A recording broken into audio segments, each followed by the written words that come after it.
क्या आप जानते हैं कि स्वर्णमयी लंका, जो रावण के अद्वितीय साम्राज्य का प्रतीक थी, आखिरकार जलकर राख क्यों हुई? क्या यह केवल हनुमान जी का पराक्रम था या इसके पीछे कोई प्राचीन श्राप भी था?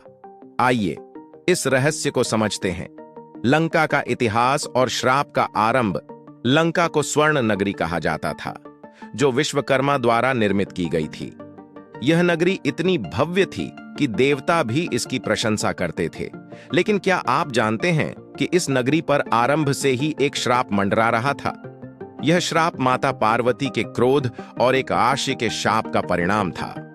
कहानी के अनुसार लंका का निर्माण मूल रूप से भगवान शिव के निवास के लिए किया गया था, लेकिन रावण ने इसे अपने साम्राज्य में शामिल कर लिया। इस कारण माता पार्वती ने नाराज होकर भविष्यवाणी की थी कि लंका एक दिन जलकर राख हो जाएगी। आर्षि अगस्त्य का शाप। एक अन्य कथा के अनुसार आर्षि अगस्त्य ने रावण को श्राप दिया था। जब रावण ने अपनी शक्ति के अहंकार में आर्षियों को परेशान किया, तो आर्षि अगस्त्य ने क्रोधित होकर कहा, तेरी नगरी तेरे ही कर्मों का परिणाम भुगतेगी और एक दिन पूरी लंका जलकर राख हो जाएगी। हनुमान जी की भूमिका। जब श्री राम की सेना ने सीता माता की खोज के लिए लंका पर आक्रमण किया, तब हनुमान जी को लंका में भेजा गया। उन्होंने लंका में आग लगाई, जो उस श्राप को साकार करने का माध्यम बना। हनुमान जी के जलते हुए पूंछ ने पूरी नगरी को जलाकर खाक कर दिया। यह केवल युद्ध का परिणाम नहीं था, बल्कि माता पार्वती और आर्षि अगस्त्य के श्राप की पूर्णता थी।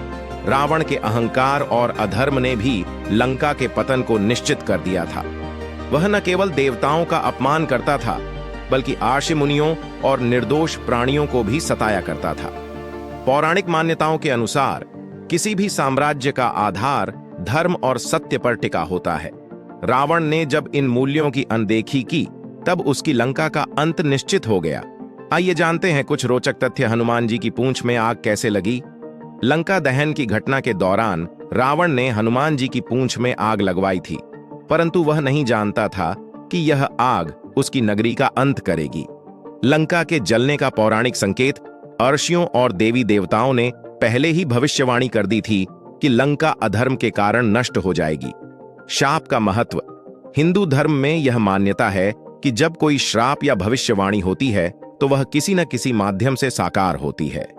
निष्कर्ष, लंका का जलकर राख होना केवल युद्ध का परिणाम नहीं था, बल्कि यह पौराणिक श्रापों और रावण के अधर्म का परिणाम था। यह घटना हमें यह सिखाती है कि अहंकार और अधर्म का अंत निश्चित होता है, चाहे वह कितना ही शक्तिशाली क्यों न हो।